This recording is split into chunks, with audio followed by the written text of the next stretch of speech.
sikiliza.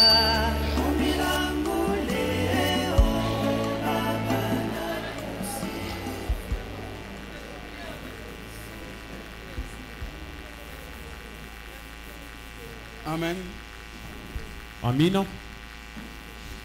Les choses que nous vous disons, Banduku bitu vile tuko nasema ce n'est pas de l'imagination. haina mawazo yetu, C'est la parole de Dieu. ni neno la Mungu. Cette Bible, Hii Biblia c'est une parole inspirée. ni neno yenye kuvutwa. C'est-à-dire, Dieu entre dans un homme Ni kusema Mungu anaingia ndani ya mtu au travers de son esprit. kupitia roho yake. Cet homme commence à parler Sasa huyu mtu anaanza kusema de la part de celui qui est en lui. kwa upande ya ule ko ndani yake. C'est pourquoi quand nous prêchons, Ndio kwa maana wakati tunahubiri cette parole condamne et celui qui prêche et celui qui entend. sasa, hii neno inahukumu na mwenyewe kunaishikia na ule kunaihubiri. Cette parole, Hii neno on ne peut pas raisonner avec elle. hawezi kufikiri yulu yayo, Il faut seulement la croire. inalomba kuyamini tu. C'est comme les gens qui pensent Ikusa vile bantu banawazaka que cette parole qui est venue, asema hii neno inakuya elle est de l'Occident. inatokea kubazungu. Ce n'est pas ça. Haina njo vile, Ce n'est pas ça. haina njo vile. La parole provient de Dieu. Neno inatokea kwa Mungu, Parce que ça a une source. kwa maana iku na kule inatokea kuchemchemu. C'est pourquoi il est dit, de Sion sortira la loi Ndio pale anasema kusioni kutatokea sheria et de Jérusalem la parole de Dieu. na ku Yerusalema neno la Mungu. Une famille raisonnée, Jamaa ya kufikiri une famille raisonnée sur ces choses. huku, jamaa moja anaanza kufikiri yule hii bitu, Ils quittent l'Afrique, wanatoka kwa Afrika ils vont en Europe. kisha banaenda ku Europa. Des chrétiens fervents Bakristu babidi avec leurs enfants. na batoto yabo, Arrivés là-bas, mukufika kule ils ont constaté que les Blancs qui nous ont amené cette parole, eux ne croient pas. banona kusema benye bazungu bakutuleta hii neno bo benye abamini. On va dans des églises, Baenda makanisa il y a beaucoup de Noirs, mukubeushi bamingi peu de Blancs. na bazungu bazungu kiloko Les Blancs sont occupés à leur service. na bazungu bobe ko nangaikia tupaka makazi yabo. L'enfant a abandonné, Mtoto mwenye kuachiliwa il a abandonné la parole. anacha neno. Il dit, mais pourquoi eux-mêmes qui nous ont amené cette parole ne la croient pas? Il veut que nous la croyons. Ndio anasema jua nini bo benye bakutuleta hii neno abamini, lakini banapenda shie tuyamini. Ce ne sont pas les Blancs qui nous ont amené la parole. Aina bazungu ndio bakutuleta hii neno. De Jérusalem sortira la parole de Ku Dieu. Yerusalema kutatokea neno la Mungu. C'est Dieu qui en est l'instituteur. Ni Mungu ndio mwandishi. Le salut pour nous des nations est individuel. Okovu kushiba watu wa mataifa ni ya pekee. Je vous lirai la Bible Mitamisomea Biblia demain kesho et les prophètes na nabii pour vous dire njoo kumionesha que nous sommes sortis tous d'un seul sang. ya kusema tutokea shibote ni kudamu moya. On peut prendre le groupe A plus d'un blanc. Tunaweza kubeba On peut prendre banaweza kubeba damu ya group A ya mzungu, on perfise un noir. banamwekayo mweushi, On perfise un chinois. wala banawekayo chinois. Un chinois n'est pas un blanc. Chinois ana mzungu.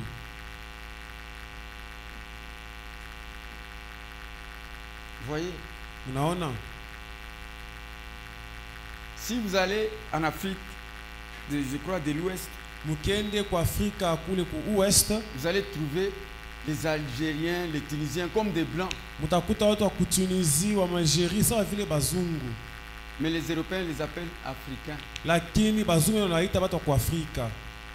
Donc, cette parole que nous avons reçue, Hii neno tulipokea, frère, banduku, reçois-la telle que nous l'avons reçue, pokea hiyo paka vile tulipokea, comme nous vous l'annonçons. paka vile tuko mitangazia hiyo.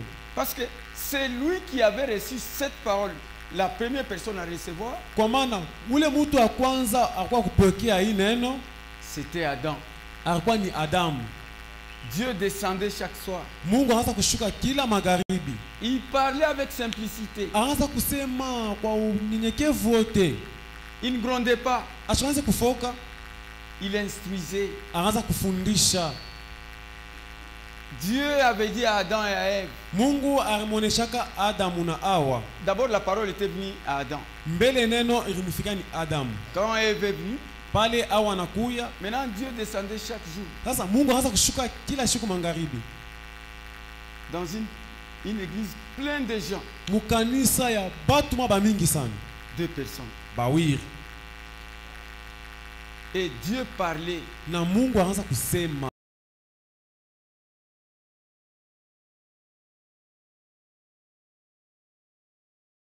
Ushikie mafundisho ya Mungu. Dans Genèse, Mu kitabu cha Mwanzo, Genèse 2, 18, 2, 16. Mwanzo sura ya pili mstari yake ya 16. L'Éternel Dieu donna cet ordre à l'homme. Wa milele akamuru sasa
Mais Dieu savait que ça c'est une incrédule. lakini Mungu akwasha kujua sema huyu ni mkutokuamini. Même si tu viens ici Hata kama unakuya hapa avec la ponctualité, na huko na kwa kila siku tu yote t'absentes, unalofwa, Dieu sait. Mungu anajua. Ici, Hapa nous n'avons pas déterminé qui est réellement enfant de Dieu, qui ne l'est pas. hatuna na leo kujulisha sema ni nani mtoto bakoro wa Mungu wala ule ashina mtoto bakoro wa Mungu.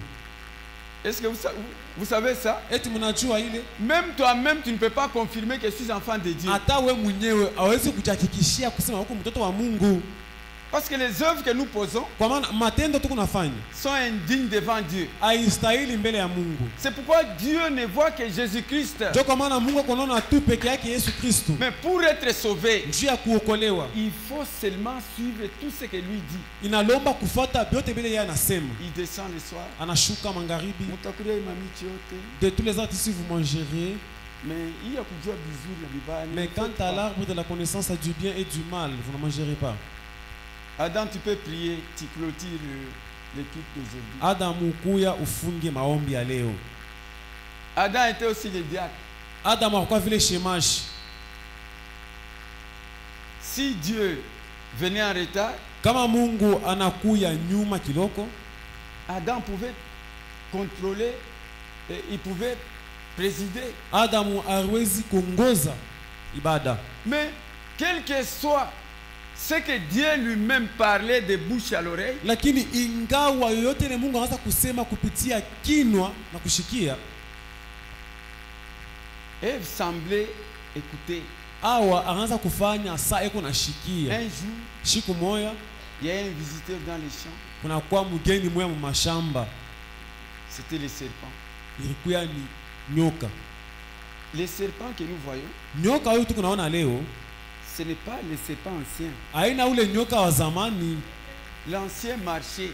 Ule nyoka wa zamani alianza kutembea, Il avait la morphologie d'un homme. alikuya na hali ya mutu mzima, Parce que Ève ne pouvait pas causer avec un animal. kwa maana Hawa ashiwezi kusumburia na nyama. On l'appelait animal Banazomwita nyama parce qu'il n'était pas créé à l'image de Dieu. kwa maana ashikumbiwe kwa picha ya Mungu. C'est pourquoi un homme sans l'esprit de Dieu, même toi, tu es un homme animal. Ndio maana mutu bila roho ya Mungu hata weye ni mutu nyama. Amen. Amina. Satan maintenant a été chassé. Shetani sasa vile alifukuzwa, Il descend. akashuka. Satan est esprit. Shetani ni roho, Il travaille avec les hommes, eko natumika na watu les hommes et les femmes. banamuke na banaume. Dieu est esprit. Mungu ni roho, Il travaille avec les hommes et les femmes. anatumikaka na banamuke na banaume. Satan travaille dans la pensée Shetani anatumikaka ni mumawazo, et Dieu dans les cœurs. lakini Mungu ni muroho. Satan maintenant entre dans les serpents. Shetani sasa akajingiza ndani ya nyoka. Son objectif c'était séduire Ève. Kifukuzio kyake kilikuwa ni kumtombosha Hawa. Il a interprété ce que Dieu a dit. Anatafsiri vile Mungu anasema, Ève était convaincue. na Hawa ahakikishwa. Ève pouvait douter. Hawa aliwezi kushakia, Satan lui a dit, na shetani anamuonesha, bongo Mungu alimilanga. détrompe-toi, Dieu vous a trompé, vous Moi a je vais menti. vous expliquer. Mie tanifasiria bya kweli, Vous ne mourrez point. amutakufa kamwe. Essaie seulement, tu vas voir. Pima tu na Tu ne vas utaona. pas mourir. Moi, j'étais à côté de Dieu. Mie kwa kupembeni ya Mungu, Je le connais bien. mimi namjua mzuri. Il a menti. Arimilanda. C'est ça la séduction. Njo kutongoza kule. La séduction, Kutongoza c'est pervertir la vérité. ni kugeuza ile mambo ya kweli unafanya mbya bongo Avec une pensée très rusée. na mawazo moya ya bujanja sana, Et Ève est tombée. na Hawa akanguka Dieu les a chassés. na Mungu akawafukuza. Quel que soit ce que tu peux faire pour Dieu, Ingawa bila niwezi kumtendea kumfanyishia Mungu, les jours où tu brises sa parole, siku ile unavunja neno lake, Dieu te chasse de sa présence. Mungu anakufukusha muwepo yake. On peut avoir toute une multitude comme ça, Tunaweza kuwa na kunja watu wa mingi mpaka sasa hivi, mais nous prêchons aux gens déjà chassés par Dieu, lakini tunahubiri kwa watu wale Mungu ashakufukushaka zamani, mais qui viennent quand même à l'église, lakini bena kwa tupaka vile kukanisa les ramasser. bakafuata, Ils ne savent pas où ils vont. abajue kule beko nenda. Quand Israël était sorti, Pale Israeli alitokaka, ils avaient la promesse baraanza kutembea na malako d'aller dans la terre promise. ya kwenda mwinchi ya malako, Mais les Égyptiens qui sont sortis avec eux lakini Wamisri wale walitoka nabo ne savaient pas où aller. abakujue kule beko nenda, Ils étaient dans la foule. bakakuwa tu mwenye kuchanga mkunji, C'est une foule nombreuse qui les suivait. nikusa mkunji mkubwa yakaanza kubafata. Est-ce que tu peux être de cette foule Eti naona hizi kuwa mmoja wa ile nkunji, ou tu peux faire partie d'Israël? wala unaweza kufanya kwa mmoja wa Israeli. Les œuvres sont l'expression de la foi. Matendo yako ndio kionesho ya imani. Les œuvres montrent ce que tu es. Matendo inaonesha kile huko. Personne n'a le thermomètre ou testoscope. Stethoscope. Stethoscope. Oui. Stethoscope. Hein? Ya kuweka sema non, celui-ci c'est un chrétien. Kile kipimo, wala hatuna na kipimo cha kujua sema huyu ni Mkristo, Celui-ci, il n'est pas chrétien. huyu ana Mkristo. Même le prophète n'a pas ça. Hata nabii ana na kile kipimo. Branham qui est mort Bwana mwenye akufwa n'a pas ça. ashina na kile kipimo. Même moi qui vous parle, Hata mwenyewe niko na je ne nabii, connais pas qui ira au ciel ici. sijue hapa nani atenda kumbingu. C'est pourquoi nous prêchons la parole. Njo kama tuko na hubiri neno. La parole, elle seule va trier. Neno yo peke njo itachakula. Comment ça va trier? Namna kani itachakula. Quiconque entend, Yoyote anashikia. il met en pratique ce qu'on lui dit. Anaweka mutendo bile beko na muonesha. Dieu le met à l'écart. Mungu anamweka pembeni. Il est sanctifié. Anatakasika. Mais celui qui met un peu de doute, Lakini yule anaweka kashaka kidogo. lui dit ça. Lakini yeye anasema hivi. Et alors, Oh, sasa même si je faisais, l'autre qui avait fait, qu'est-ce qu'on lui avait fait? Moi aussi je l'ai fait. Dieu te met de côté. Ce sont les histoires qu'on va brûler après. Qu'on va brûler après. Donc chacun se classe selon ses œuvres. Ce que tu fais, tout est enregistré. Il y a un livre, il y a une caméra. Tout est enregistré. Même ce que tu fais la nuit. Même en dessous de la terre. Même ailleurs. Où il n'y a pas de gens. Il y a un grand œil. C'est pourquoi il faut arranger la vie. Ce qui peut t'aider, c'est la foi. La foi t'aidera à entendre la parole et te donner la révélation de comprendre que si je crois à cette parole, cette parole va me sanctifier, ça va me mettre à part, je serai pardonné et je serai cohéritier avec Dieu.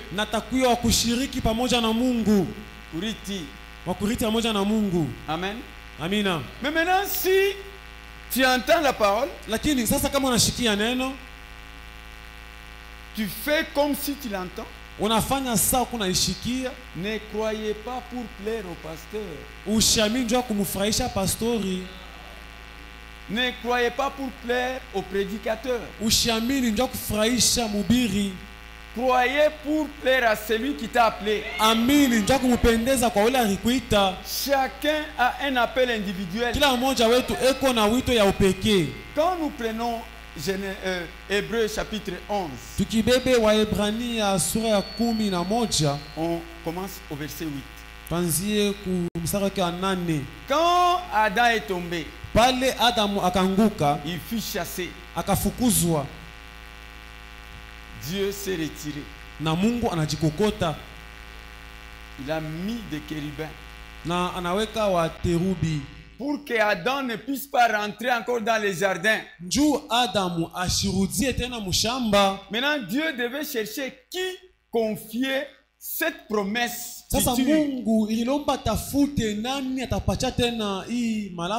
Même parmi les païens, ceux-là qui nous disent qu'ils ne croient pas, il y a les gens sincères plus que nous.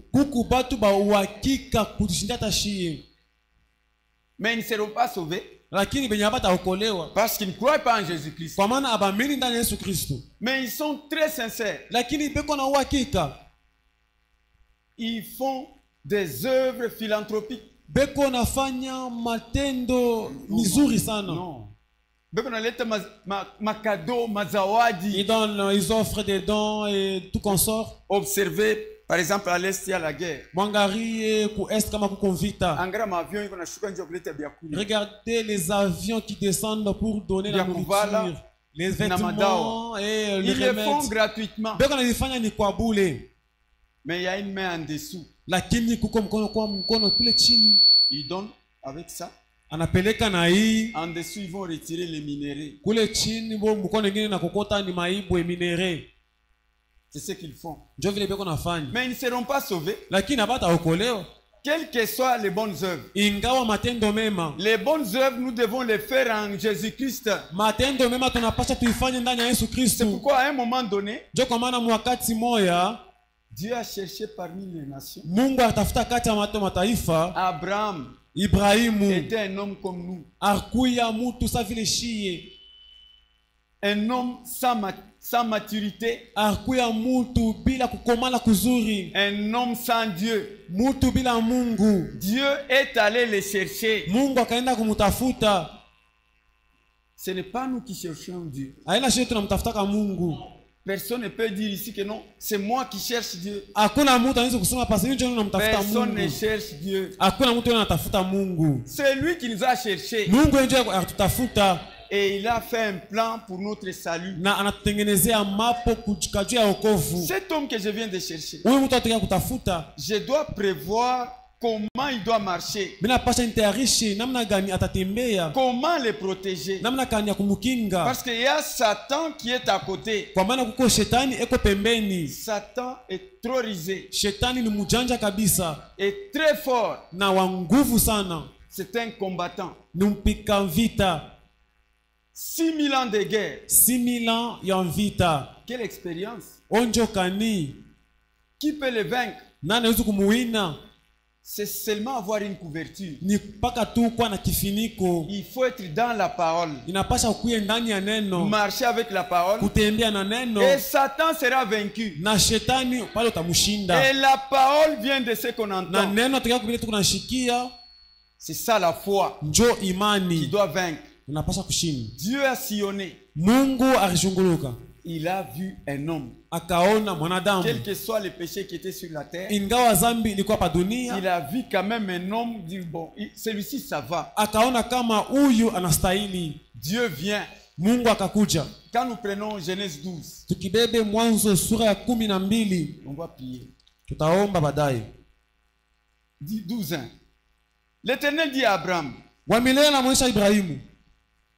Va-t'en de ton pays. Toka mwinchi yako. De ta patrie. Mukabila yako. De ta maison. Munyumba yako. De la maison de ton père. Munyumba ya baba yako. Dans le pays que je te montrerai. Wende mwile inchi mitakuonesha. Je ferai de toi une grande nation. Takufanya takuya taifa mkubwa. Et je te bénirai. Kisha takubariki. Je rendrai ton nom grand. Tafanya jina lako kuwa et mkubwa. tu seras une source de bénédiction. Utakuya chemuchemu ya mabaraka. Je bénirai ceux qui te béniront. Tabariki wale watakubariki. Je maudirai ceux qui te maudiront. Talaini wale watakulaini. Et toutes les familles de la terre seront bénies en toi. Na majamaa yote hapa dunia tabarikiwa kupitia weye. Frère. Wandugu. Abraham chez lui. Ibrahimu kwake. Quelqu'un vient. Mutu anakuya. Qui n'a jamais vu. Mwenye ashia onaka. Qui n'a jamais connu. Ashia mfamiaka. Quand Dieu était descendu chez Abraham. Pale Mungu alifika kwa Ibrahimu. Il avait pris un corps théophanique. Alichukua mwili ya bumungu. Yasipokonekanika. Un corps angélique. Mwili ya bamalaika. Il apparaît, vous le voyez comme ça. Mukonekana anaonekana mnamona hivi. Mais il peut disparaître. Lakini anaweza tena kupoteleana. Comme un fantôme. Sa vile fantôme. Il apparaît devant Abraham. Anamonekania Ibrahimu. Abraham l'a jamais vu. Ibrahimu ashia monaka. Il dit Abraham. Anamwambia Ibrahimu. À partir de maintenant. Kuanzia hapa sasa. Quitte ton père. Acha baba yako. Quitte ta mère. Acha mama yako. Ta famille. Jamaa yako. Tes biens. Mari yako. Et va dans le pays où moi je te montrerai. Na wende mwile inchi ile mie Mungu mitakonesha. Je ferai ton nom grand. Tafanya jina lako litakuwa mkubwa. Tu auras une postérité. Utakuwa na uzao. Je te bénirai. Takubariki. Tes enfants seront comme les étoiles du ciel. Bwinga watu yako watakuwa sawa vile manyota ya kumbingu. Personne ne peut compter le nombre de tes enfants. Hakuna mtu anaweza kubalua bwinga watoto yako. C'est lui qui va te toucher. Ule atakugusa. C'est lui qui va te maudire. Ule atakulaini. Il est maudit. Analainiwa. C'est lui qui te bénit. Ule atakubariki. Il sera béni. Atabarikiwa. Abraham bele anabakia. Ibrahim est resté là. Anamwangara Sarah. En train de regarder à Sarah. Sarah anamvinya linki. Sarah aussi a fait un clin d'œil. Elle dit non, non, non. Chérie. Ne partons pas. Anangariana. Ils se sont fixés les yeux. Cet homme était là. Na ule mtu alikuwa pale. C'était Elohim. Alikuwa ni Elohim. Quand Dieu vient chez toi, kama Mungu anakuja kwako, il te parle au travers de sa parole. Haiko nasumbana nawe kupitia neno lake. Dieu t'explique. Mungu ndiye roho. Personne ne peut voir Dieu et vivre. Hakuna mtu anaweza kuona Mungu na bakia mzima. C'est ce que la Bible dit. Ndio kile Biblia inasema. Maintenant Dieu nous parle au travers de sa parole. Sasa Mungu anasumbria nasi kupitia neno lake. Adam dit, Adam anasema, ok, ndiyo, mais je ne peux pas partir seul. Ibrahimu akasema ndiyo na siwezi kwenda mimi peke. Cet homme disparaît. Na ule mtu anapoteana. Adam va prendre son neveu Lot. Na Ibrahimu akaenda beba mwipwa yake Lot. Nous allons où? Oh, dans le pays de la promesse. Parce qu'il y a quelqu'un qui est venu, en tout cas moi je vois que c'est comme si c'est Dieu. C'est pourquoi j'ai accepté. En tout cas il m'a fait beaucoup de promesses. Vous voyez? Abraham a cru. Ibrahim akamini aux paroles, kumisemu, à la ville qu'il n'a jamais vue, uzima ila shia onaka, à la cité jamais vue, anamini mu inchi ila shia onaka. Il dit j'irai. Anasema mitaenda. Oncle, est-ce que tu connais cette cité là? Unajua ile muji ile? Est-ce que tu connais là où on te dit de aller? Unajua kwenye kule banakwambia sema wewe. Il y a les habitants. Lakini kuku bakaji kule. C'est Dieu qui a dit. Ni Mungu ndiye anasema. Il dit que je dois aller là-bas. Mungu anasema mimi napasha niende kule. Si toi tu ne veux pas, tu peux rester. Kama wewe upende, unaweza ubakia. Moi je pars avec ma femme. Lakini mimi naenda na mke wangu. Maintenant écoutez Hébreux 11. Sasa mshikie Waebrania. C'est par la foi qu'Abraham obéit à l'appel qui lui ordonnait de partir vers un pays qu'il devait recevoir en héritage. Nukupitia tu misemo ile arilakiwa ndio pale Ibrahimu kupitia imani ndio ile aribarikiwa na kwenda mwile nchi baramulaka. Donc Dieu parle avec lui comme ça. Nikusa Mungu anasumbana naye hivi. Abraham conçoit na Ibrahimu anashika ile mambo. Ce que Dieu dit ne passera pas. Kile Mungu anasema akitapita kamwe. Dieu ne mentira jamais. Mungu hatalanda kamwe. Je serai béni. Mitabarikiwa. Il n'a jamais vu la ville. Ashia onaka uzima. La ville. Muji. Cette cité là. Ile muji. Mais comme c'est Dieu qui a dit. Lakini sasa ni Mungu ndiye alisema. Dieu n'est pas un homme pour mentir. Mungu ana mtu njia ya kulanda. Il commence déjà à encourager sa femme. Anaanza kumpatia nguvu mke wake. Ma femme, nous serons bénis. Bibi yangu tutabarikiwa. Nous aurons beaucoup d'enfants. Tutakuwa na watoto mingi. Et tu verras pas, c'est Dieu qui a dit. Na utaona Mungu ndiye anasema. Abraham est sorti. Ibrahimu akatoka. Il partit sans savoir où il allait. Na bakaanza kwenda bila kujua yuko nenda ni wapi. C'est dans Hébreux 11:8. 11:8. Sans savoir où il allait. Bila kujua kwenye beko nenda. Abraham n'avait pas de maison. Ibrahimu ashiukwe na manyumba. Ça c'est chaque kuinga manyumba. Maintenant nous qui avons déjà construit des maisons. Ma étage. Les étages. Mamiotoka. De véhicules. Montre-moi 50 maisons. Une personne avec 50 maisons. 30 maisons. Mais on lui dit de quitter toutes ces choses dans cette cité-là. Est-ce que Seigneur, tu vas quitter? Tu diras à Pana que je laisse ma richesse. En tout cas, l'affaire là de Dieu, en tout cas, non. Mais Abraham crut. Lakini Ibrahim akamini. Sans raisonner. Bila kufikiri. Il est sorti. Akatoka. Il avait une maison. Ils avaient des maisons, ce sont des tentes. Parce qu'il était en voyage. Frère, nous sommes des voyageurs. Tes charges que tu as pris, en tout cas, c'est pour t'aider en quoi? Dans le voyage, on part avec un petit sac. Toi, avec des bagages. Pourquoi? Accompagné par le chariot. Des choses. Avec un camion de choses. C'est-à-dire tout ce que les choses du monde que tu as pris. Bongo, le mensonge, bougie, le vol, boujanja, le ruse, fraude, kuibia, tout ce que vous connaissez là. Les œuvres de la chair. Matendo ya mwili. Ceux qui ont déjà rempli dans les sacs. Où vas-tu avec toutes ces choses?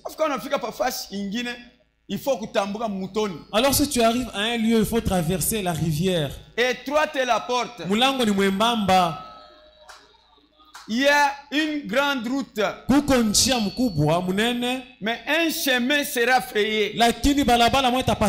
Le chemin de la sainteté. Nul impur n'y passera. Frère, débarrassez-vous de tout ce que vous avez pris au monde. Se débarrasser, c'est se repentir,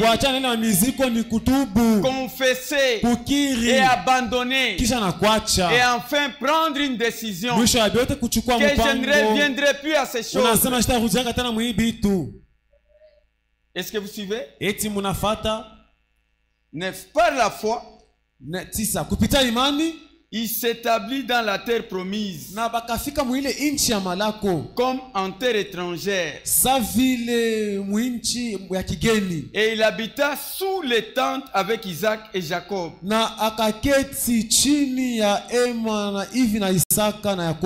Les cohéritiers de la même promesse. Donc, comme c'était ses enfants, ils étaient cohéritiers des promesses. Nous, notre promesse, c'est en Jésus-Christ. Jésus-Christ, c'est lui l'héritier. Nous sommes co-héritiers avec lui. Si néanmoins nous restons fidèles à sa parole. Amen. Amina. Sa parole est simple. Nous l'avons toujours entendu. Elle semble être dans nos cœurs. Mais elle n'est pas dans les compartiments internes.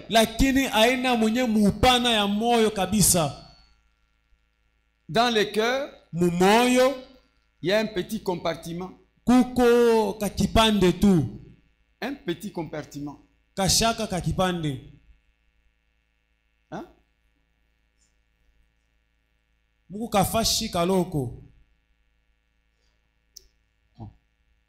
C'est ça l'âme.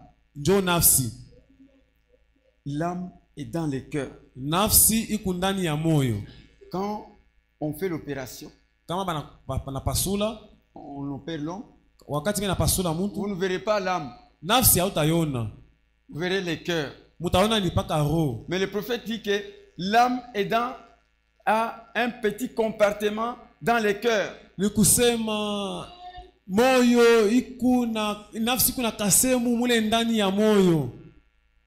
Et là, il n'y a que la foi ou le doute. Il n'y a pas deux à la fois. C'est pourquoi nous vous donnons cette parole. Pour que vous puissiez être co-héritier. Si seulement vous tenez à cette foi. Amen. Amina. Donc que chacun puisse voir sa vie. Et que tu voies.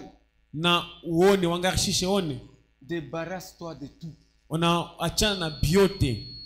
Si tu ne te débarrasses pas de la mondanité, tu ne seras pas béni.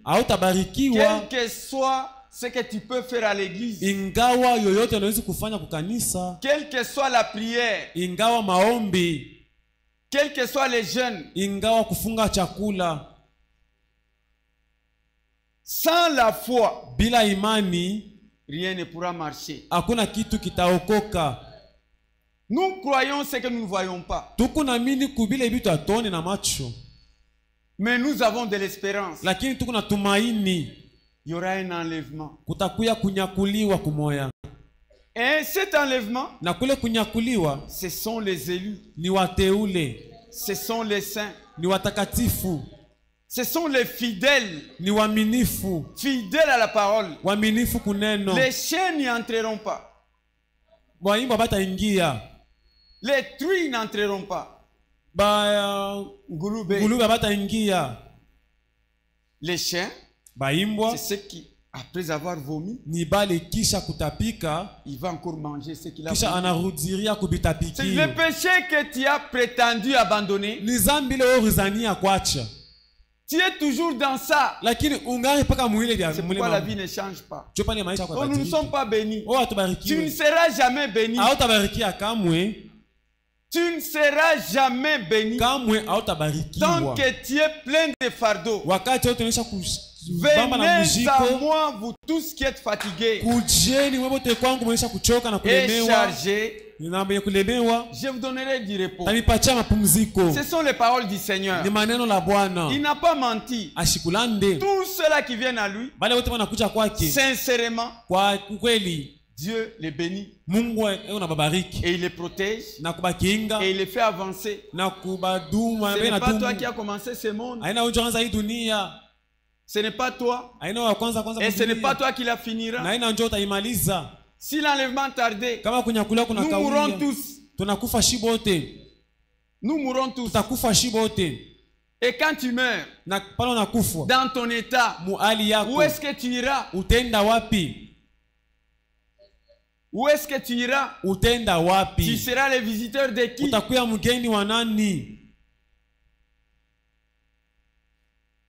Tu diras quoi? Je n'ai pas entendu cette parole. Nous prêchons sur toutes choses. Ce que nous nous laissons, le Saint-Esprit te révèle. Et chacun connaît ce qui est bien et ce qui est mal. Et chacun a un libre arbitre. Nous n'avons pas des inspecteurs dans l'église. Nous n'avons pas des honneurs. Tu es libre de faire tout. Mais sache qu'un jour, tu répondras de tes œuvres. Chacun répondra individuellement. La femme à part, l'homme à part, les enfants, chaque enfant à part. Il n'y aura personne qui va plaider pour l'autre. C'est maintenant ou jamais. Tant que tu as cette souffle de vie, prenez cette parole. Vivez-la. Quelle que soit sa dureté, dites seulement, Seigneur, aidez-moi. Je vois que le péché est à moi. Prions le Seigneur.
Baba yangu sikiliza, ombi langu leo, Baba nakusifu, unanisikia. Baba yangu sikiliza, ombi langu leo, Baba nakusifu, unanisikia.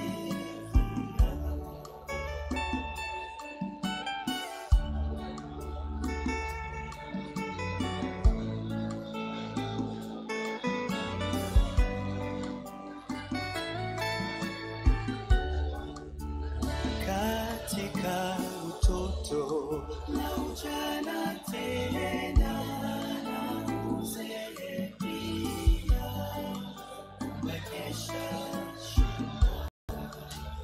katika utoto na ujana tena na uzee pia, umekesha. Baba yangu sikiliza, ombi langu leo, Baba nakusifu, Baba yangu sikiliza ombi langu leo, Baba nakusifu. Baba yangu sikiliza ombi langu leo, Baba nakusifu.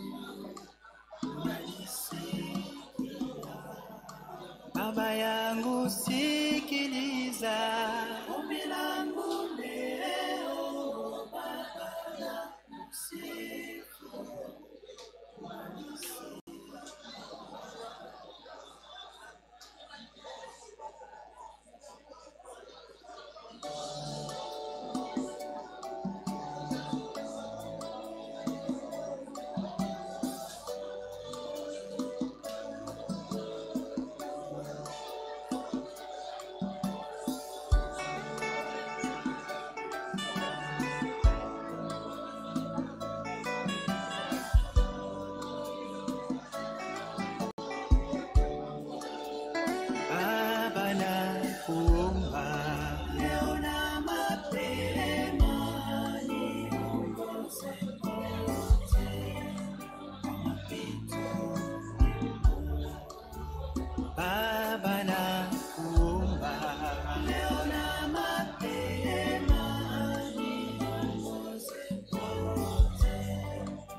Baba yangu sikiliza ombi langu leo, Baba nakusifu.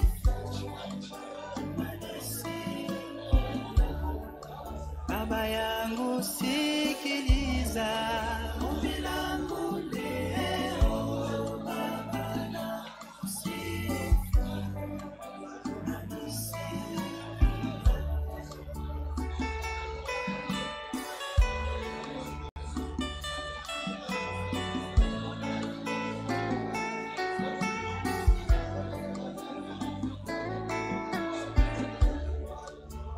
Nistahimiliko kazi za mcha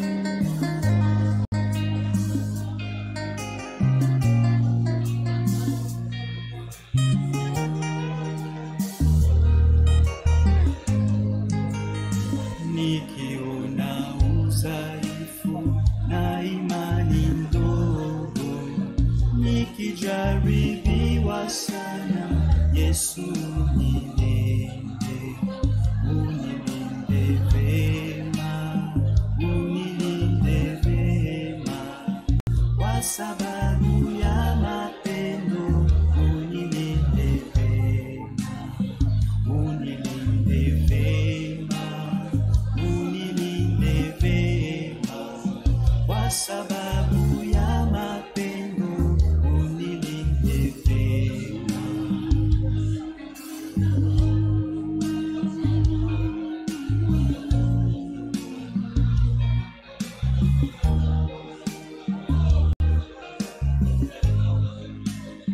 Peke yangu sitaweza kukushikilia, pendo langu ni dhaifu, Yesu unilinde, unilinde vema, unilinde vema, kwa sababu ya mapendo, unilinde vema, unilinde vema, unilinde vema, kwa sababu ya mapendo, unilinde vema.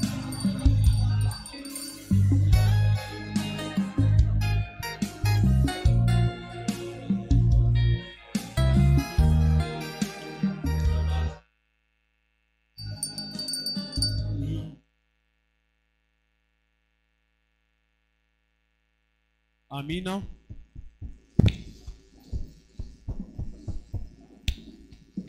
Écoutez, frère. Mushikie banduku. Quand nous venons à l'église, pale tukuna kwa kanisa, c'est pour que nous puissions changer. Ni njoo tupate kubadirishwa. Et personne ne peut se changer lui-même. Hakuna mtu anawezi kujibadilisha ye peke. Même les prophètes, ata nabii, il disait je suis né pécheur. Araanza kusema nilizaliwa mtenda zambi.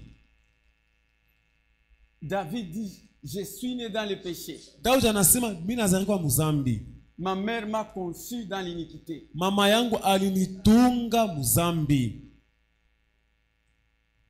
Personne ne peut se sauver lui-même. Hakuna mtu anawezi kuchokoa ye peke. S'il y a deux personnes qui se battent, kama kuko bantu wawili beko na kombana, eux-mêmes ne peuvent pas trancher les problèmes. Bo benyewe mukombana kwabo abawezi kukata mambo. Ils peuvent s'entretuer. Banezi kuwana. Il faut qu'il y ait une troisième personne pour les départager. Inalomba kukuye mtu wa tatu njua bakataze. Nous sommes dans un combat. Tuko ni mubukomvi avec le diable. Muvita na diabolo. Mais le diable nous dépasse. Lakini diabolo anataka kutushindia nguvu. Parce que lui est esprit. Kwa maana yeye ni roho. Mais il travaille toujours dans l'homme. Lakini anaendelea kutumika paka ndani ya mtu. L'ennemi de l'homme c'est l'homme lui-même. Adui wa mtu ni mtu yeye peke. C'est l'homme lui-même. Ni mtu yeye mwenyewe. Observez quelque part il y avait la fête des médecins. Mwangarie fashima kuwaka karamu ya banganga. Wanatoka maréunion yabo maintenant une fête comme tous les jours. Ils sont sortis de leur réunion karamu sa vie kila mara. Après la fête, kisha karamu, il y a eu des morts. Kukakuya batu bakufwa. Des morts subites. Kufa kwa ghafla kwa pale pale. D'autres qui meurent avec la diarrhée. Bengine banakufwa na diarrhée. D'autres avec des vomissements. Bengine banakufa na kutapika. Des éminents médecins. Na banganga bakubwa bakuchunguza bale. Des éminents. Bale bakubwa bayulu.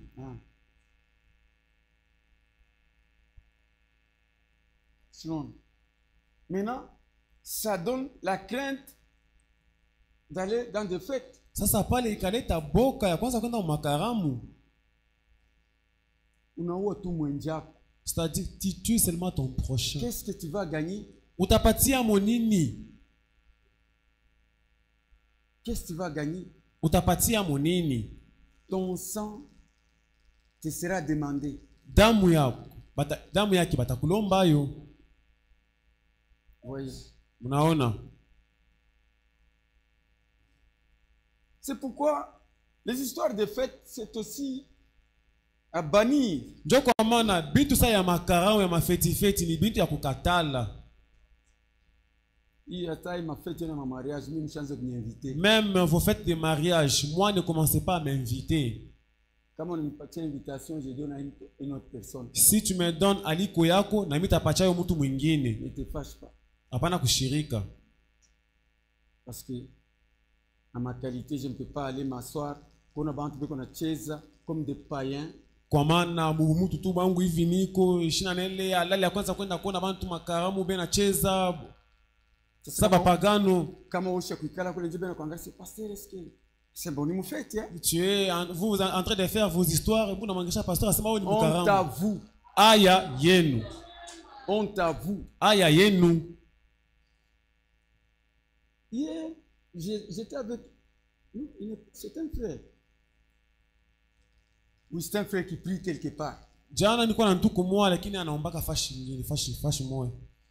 Il vient avec son téléphone. Anakuya na telefoni yake.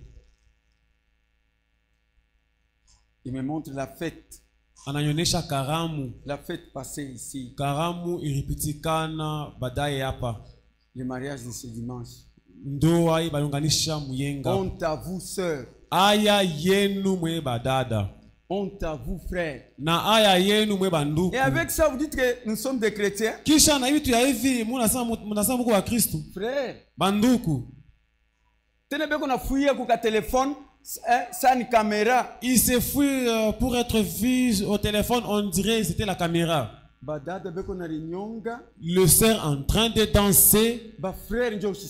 Le frère n'en parlons même pas. Honte à vous. Aya yenu. Repentez-vous. Mutubu. Repentez-vous. Mutubu. Vous scandalisez les gens. Munakwarisha bantu.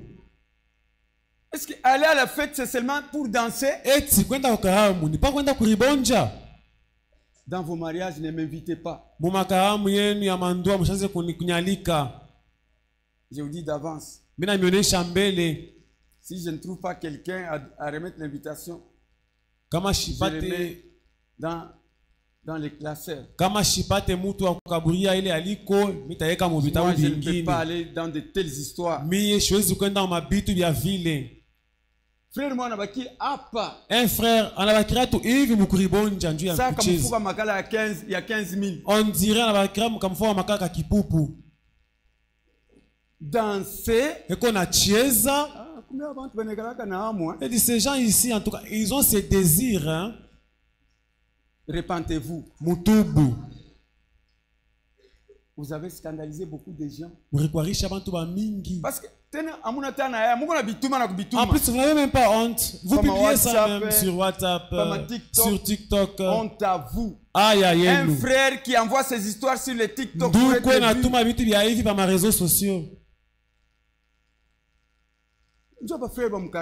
Ce sont les frères ici de Karavi. Et cet homme me dit, pasteur, n'est-ce pas? Ce sont tes enfants, oui.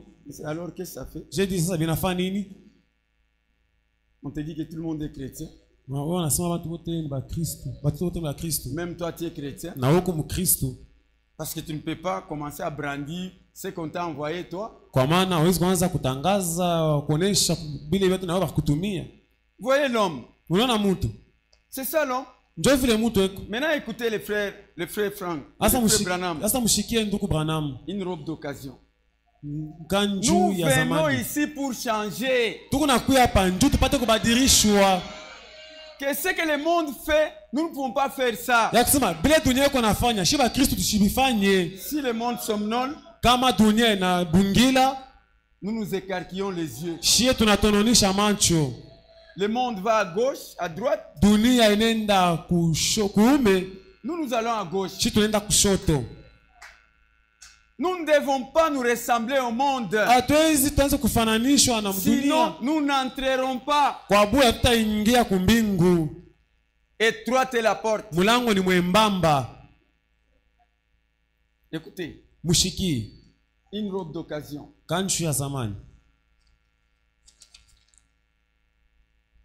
Du 25 novembre 1956. 25 novembre 1956. Paragraphe 39. Au paragraphe 39. À 41. Jusqu'à 41. Maintenant remarquez. Sasa moneni. Elia. Lorsqu'il a eu jeté sa robe sur lui. Pale armutupia tu kanjo yake yulu yake. Qu'il a eu essayé. Il est aripima. En d'autres termes. Munamna ingine. Le prophète Élie. Nabi Elia, qui portait le menton de Dieu sur ses épaules, était descendu là pour le mettre sur Élisée. Élisée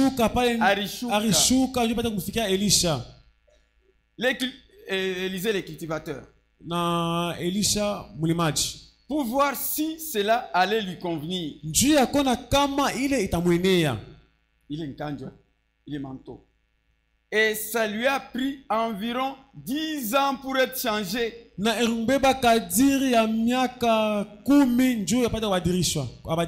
Afin de convenir au manteau. Élisée le prophète. Il est un coach. Le manteau qu'on avait laissé par Élie. Le prophète dit qu'il fallait 10 ans. Il fallait 10 ans pour qu'il change, qu'il soit changé. Et que pour que ce manteau puisse le convenir.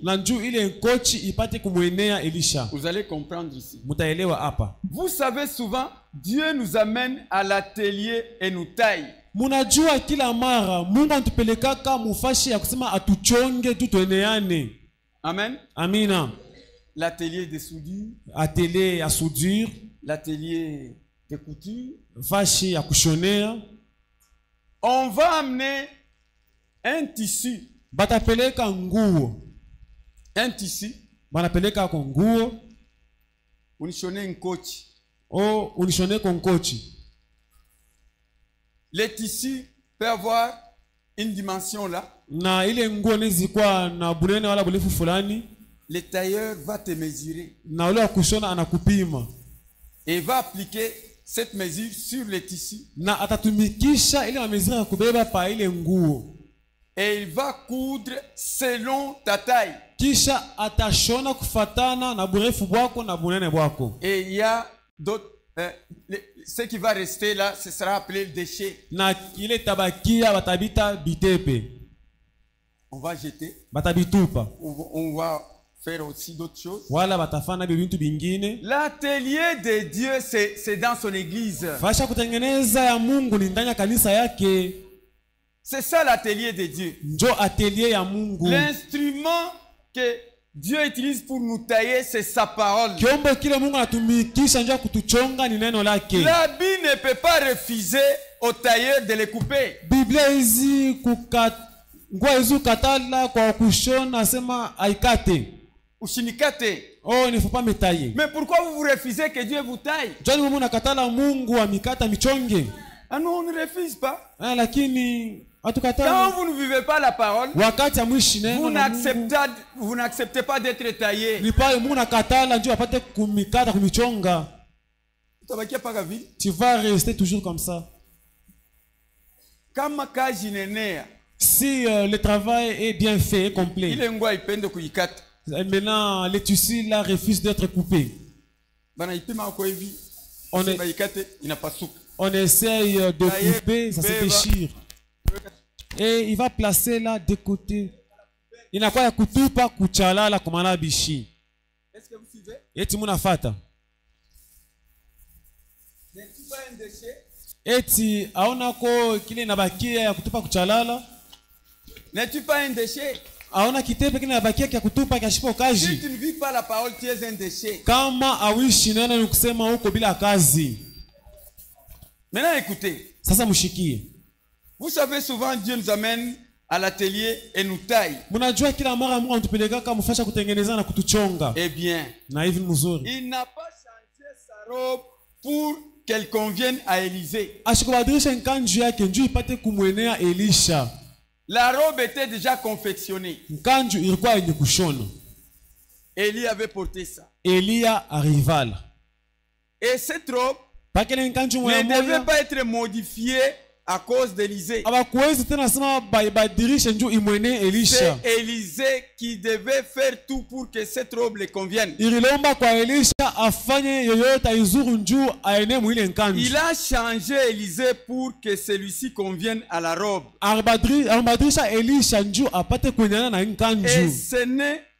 Et c'est ce qu'il faut aujourd'hui. Il nous change. Il nous change nous. Il nous change nous. Pour que nous convenions à la robe. Et non la robe pour qu'elle nous convienne. La robe est là. C'est ça la robe. Nous devons tout faire pour que nous puissions être convenables à cette robe. Ce n'est pas la robe de se soumettre à nous. Mais c'est nous qui devrions nous faire tout pour que nous puissions être agréables. Parce que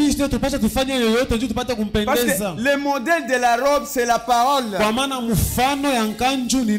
Maintenant, nous devons nous prendre la parole. La parole va nous tailler, enlever tous les déchets dans nos vies. Et quand tout cela, tu te laisses être taillé par la parole, te tailler, c'est-à-dire ne vole pas. Tu laisses. Ne bois pas. Tu ne seras pas taillé. Ne mens pas. Est-ce que comme le semaine vient au bon? Ah si, j'ai dit c'est bon aujourd'hui, les mensonges c'est déjà un problème. Tu ne seras pas taillé. Ah utachongwa. Tu vas rester un déchet. Utabakia kitu kashipo kaji. Est-ce que vous suivez? Eti munafata?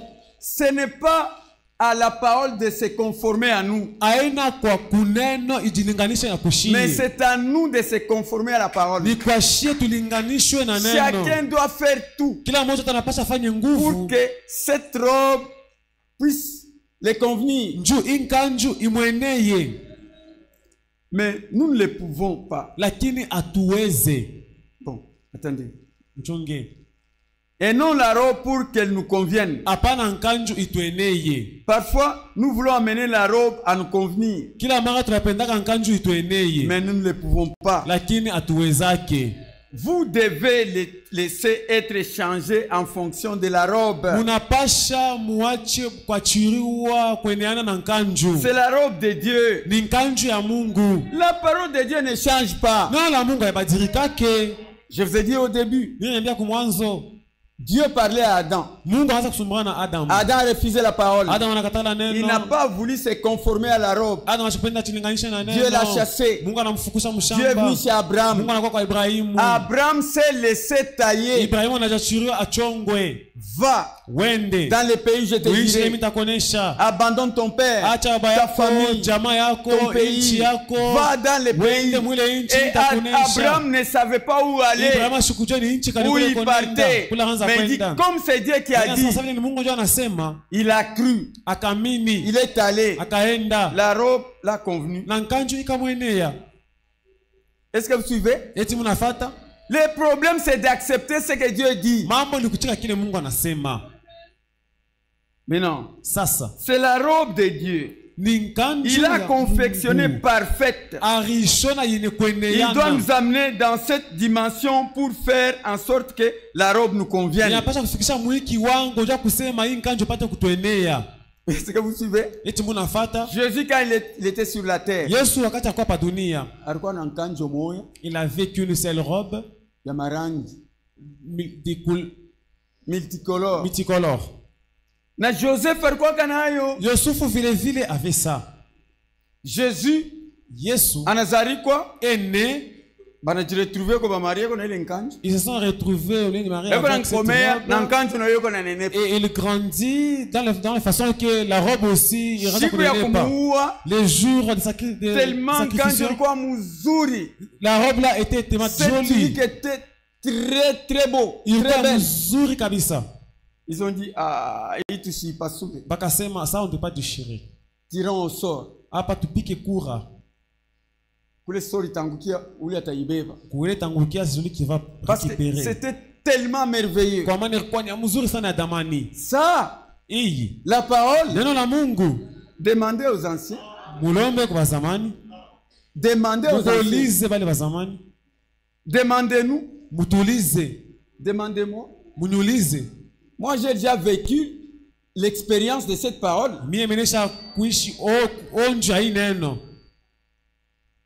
Attends, on a 10 millions de dollars. Même si tu venais avec tes 10 abandonner millions de dollars,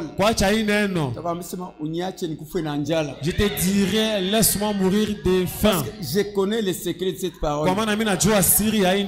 La parole, non. Cette parole, non. Banduku. Dieu ne ment pas. Ainsi, nous ne pouvons pas être parfaits par nous-mêmes. Amen. Amina. Nous savons que nous ne le pouvons pas. Cela nous est impossible. Et pourtant il nous a dit l'être. Soyez parfaits comme votre Père céleste est parfait. Qui pourra se perfectionner lui-même? Même les prophètes ne pouvaient pas. Tout homme est menteur. Dieu seul juste. Amen. Amina. Mais ce qu'il a fait, il a offert l'expiation pour nous. Le Seigneur Jésus-Christ et sa justice. C'est de là que vient la perfection. En ignorant notre propre sainteté. C'est-à-dire, Quand Dieu a vu que l'homme ne peut pas se parfaire, personne ne sera saint. Dieu a dit, qu'est-ce que maintenant qu'il faut faire pour que ces hommes aussi parviennent à la perfection? Il a pris un corps. Dieu esprit est entré dans un homme Jésus. Il va à la croix. Il dit, je prends le péché de ces gens pour que par ma perfection, par cette œuvre de la croix, par ma mort, eux aussi seront parfaits. Par mes meurtrissures, ils seront guéris. C'est pourquoi il faut avoir la foi en Jésus. C'est lui seul que Dieu reconnaît. C'est lui le saint des saints. Quand tu crois en lui, lui te fait parfait. Amen. C'est le pourquoi de cette parole. C'est pourquoi nous ne cesserons de parler. Si nous voyons, nous attaquons le péché. Notre objectif, c'est que tout le monde parvienne à la perfection. Même si vous m'insultez, moi je resterai à la parole. Mon objectif, que tu changes. Parce que tu es dans la maison de Dieu. Tu es dans l'atelier de Dieu. Dieu veut te tailler selon son image. Amen. Amina. Écoutez, on va prier. C'est dans Éphésiens. Éphésiens chapitre 4. Éphésiens chapitre 4. Écoutez ce que Paul dit. 11. Notre travail.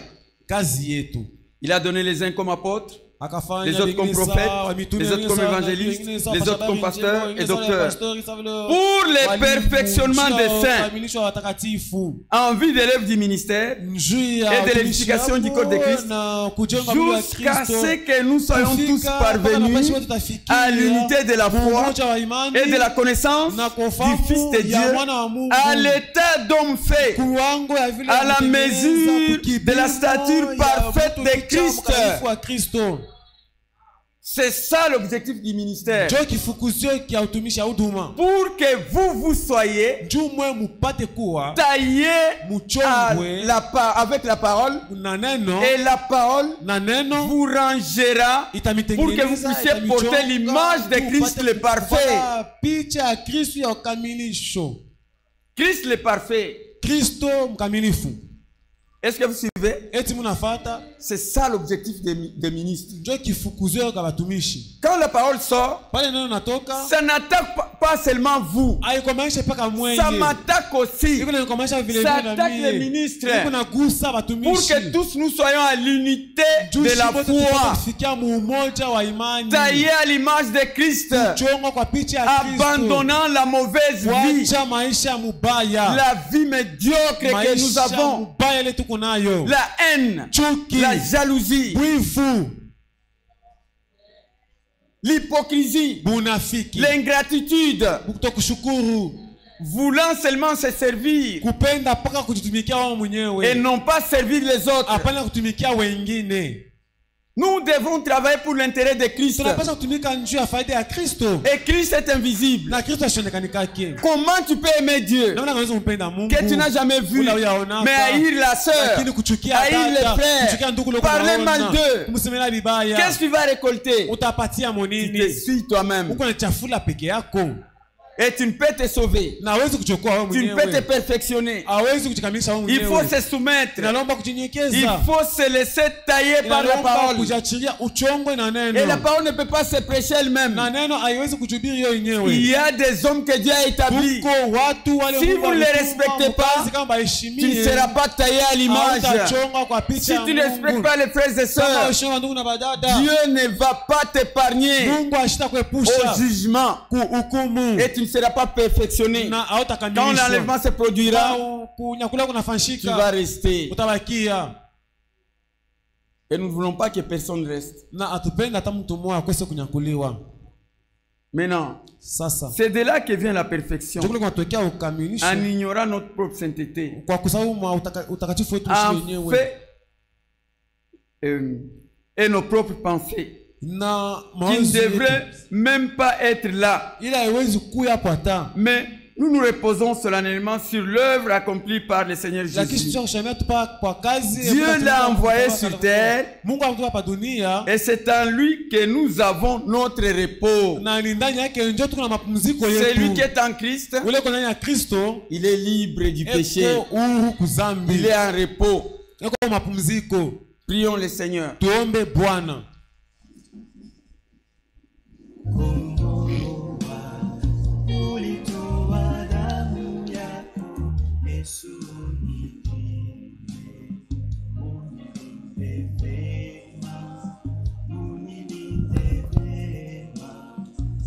Sababu ya mapendo unilinde vema,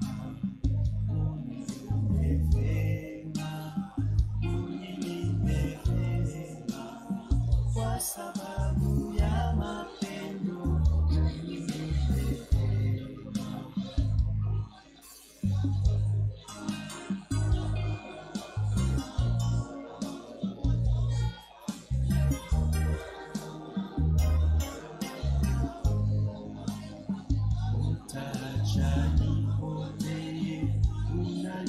Sana kwani ninakuamini Yesu, unilinde vema, kwa sababu ya mapendo unilinde vema,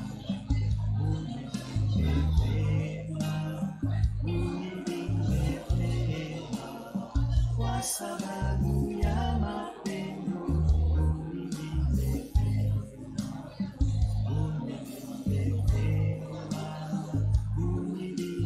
vema, kwa sababu ya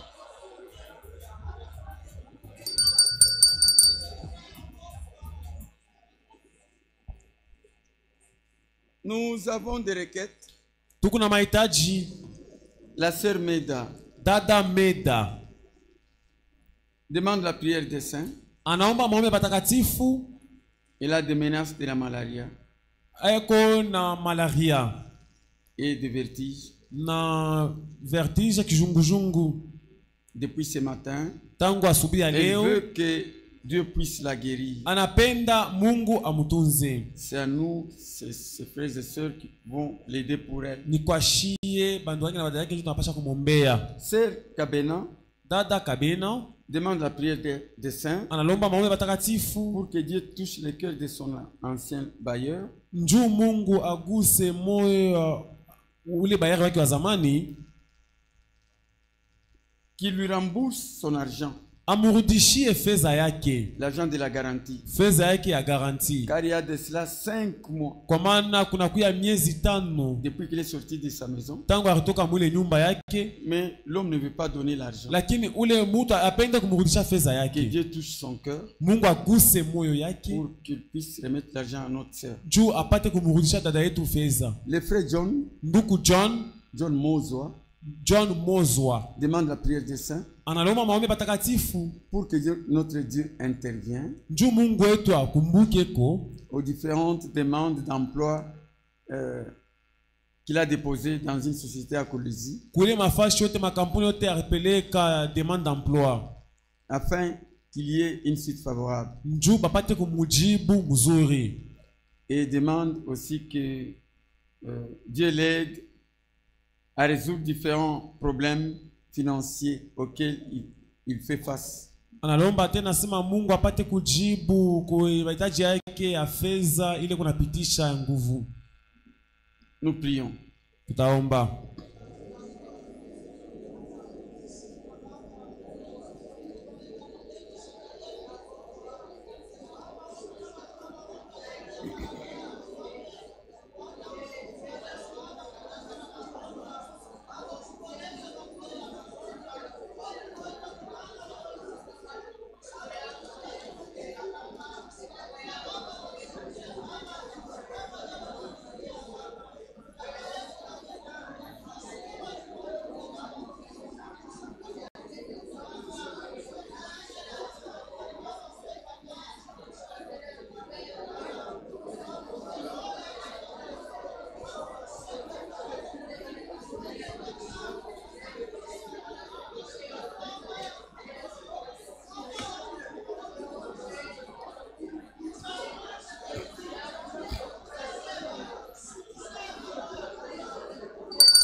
Il y a la sœur qui était venue hier dans mon bureau kuko tata moya kwa jana mu ofisi yangu pour que je prie pour elle. Njoo nimombeye. Si elle est là, elle peut passer devant. Kama yeko hapa apite kumbele.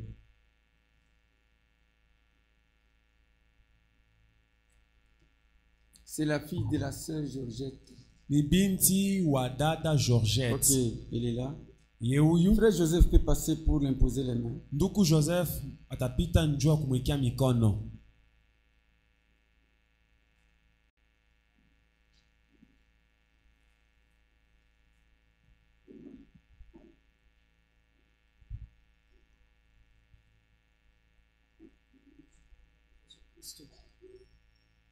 Unaishi na unaishi tena na unakuwa unatenda na unatenda kabisa. Hiyo si mababe tunatenda na Mungu tunatenda. Sasa nataka nikwambie. Mbele ya mtu sio kusi. Na kwako kunakuwa kila jibu. Kutegemea wewe. Kimbilia wewe. Ipiko najua nia yake. Ipiko najua mataka kwake si. Chuka usiji kujonesha Mungu mzima kama le seul maître absolu